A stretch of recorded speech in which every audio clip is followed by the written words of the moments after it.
ये मुर्गी सोने के बहुत सारे अंडों को देती है और यहाँ कबूतर भी बहुत सारे अंडों को देता है। फिर कुछ दिनों बाद मुर्गी के अंडों से चूजे बाहर आते हैं और यहाँ कबूतर के अंडों से भी चूजे बाहर आ जाते हैं। फिर मुर्गी और कबूतर दोनों अपने चूजों के लिए खाना लेने जाते हैं।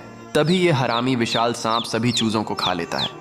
फिर जब मुर्गी खाना लेकर वापस आती तो बाकी के बचे चूजे मुर्गी को सारी बात बता देते हैं। मुर्गी रोने लगती है, लेकिन यहाँ कबूतर सांप पर हमला कर देता है और सांप को मार देता है। फिर कबूतर रोने लगता है क्योंकि किसी ने लाइक सब्सक्राइब